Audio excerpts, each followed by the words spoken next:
Shalom, Bapak Ibu Saudara yang dikasih di dalam Tuhan. Kali ini kita akan belajar kebenaran firman Tuhan, dan firman Tuhan terambil di dalam Bilangan pasalnya yang ke-13 ayat yang ke-28 sampai ayatnya yang ke-33.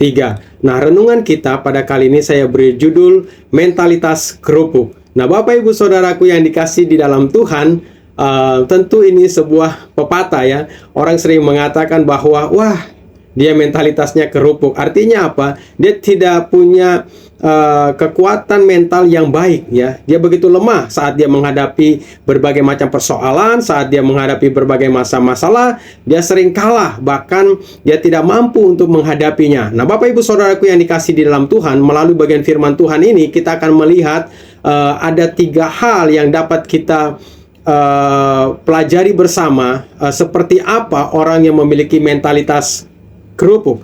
Nah, kita bisa memakai ini untuk menjadi sesuatu yang mengoreksi kehidupan kita, ya, mengoreksi diri kita. Apakah kita memiliki mentalitas kerupuk tersebut?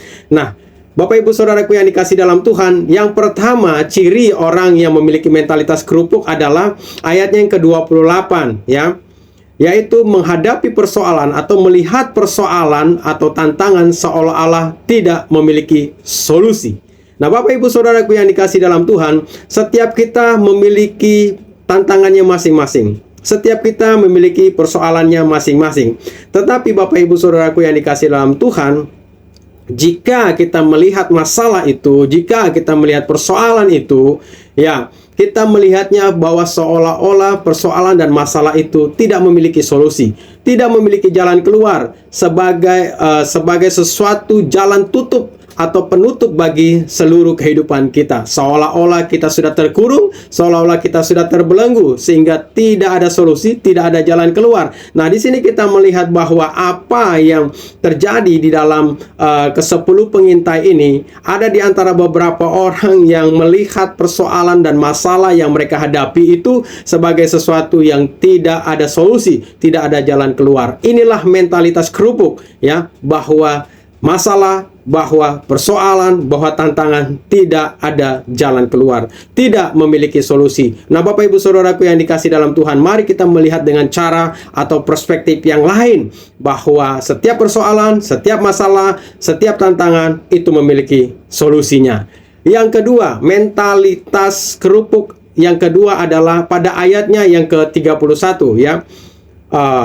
Orang yang memiliki mentalitas kerupuk selalu menggunakan alasan, ya, atau selalu menggunakan perkataan, atau selalu menggunakan dalil kita tidak dapat. Nah, Bapak Ibu Saudaraku yang dikasih di dalam Tuhan, ini sesuatu yang sangat-sangat merugikan kita. Ini sesuatu yang sangat-sangat bisa membunuh kepercayaan diri kita. Karena apa? Kita sendiri yang menjadi lawan bagi diri kita, bahwa kita mengatakan, wah, saya tidak dapat melakukannya, wah, saya tidak mampu. Belum apa-apa kita sudah menilai diri kita dengan rendah, menilai diri kita bahwa kita tidak bisa melakukan apa-apa. Dan ini cukup membuat kita terpuruk, dan mentalitas kerupuk ini akan menjadi sesuatu yang menyulitkan kita untuk bisa keluar sebagai pemenang.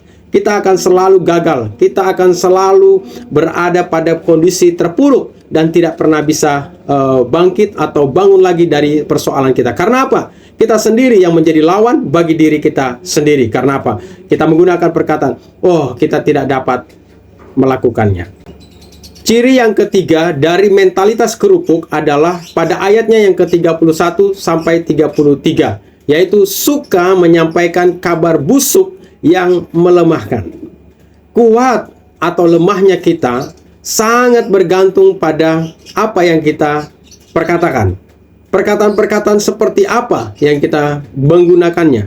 Nah, Bapak Ibu Saudaraku yang dikasih dalam Tuhan, ketika kita ingin menguatkan iman kita, seharusnya kita menggunakan perkataan-perkataan firman. Seharusnya kita menggunakan perkataan-perkataan pengharapan. Seharusnya kita menggunakan perkataan-perkataan yang janji-janji daripada Allah di dalam kehidupan kita.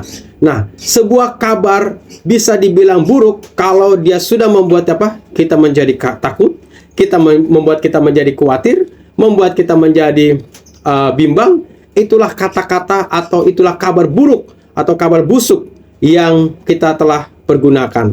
Nah, ayat ini menjelaskan bahwa para pengintai itu, ya, mereka melaporkan hal-hal yang busuk tentang keadaan yang tadinya seharusnya bisa menjadi hal-hal yang bisa membangkitkan iman, tetapi mereka malah menggunakan untuk apa? Membuat mereka menjadi lemah. Bahkan bukan cuma 10 pengintai itu, tetapi seluruh bangsa Israel itu. Nah, Bapak Ibu Saudaraku yang dikasihi di dalam Tuhan, jangan pergunakan kabar busuk untuk melemahkan iman kita. Ini adalah ciri yang ketiga, mentalitas kerupuk. Jadi kita tidak akan pernah bisa menang, jadi kita tidak akan bisa mengalahkan tantangan kita ketika apa? Kita selalu mendengar kabar-kabar busuk, bahkan kita sendiri juga yang menggunakan kabar-kabar busuk itu untuk melemahkan iman kita. Bapak Ibu Saudaraku yang dikasihi di dalam Tuhan, mentalitas kerupuk yang pertama adalah melihat masalah itu seperti tidak ada jalan keluarnya. Selalu menggunakan dalil atau alasan kami atau saya tidak bisa melakukannya.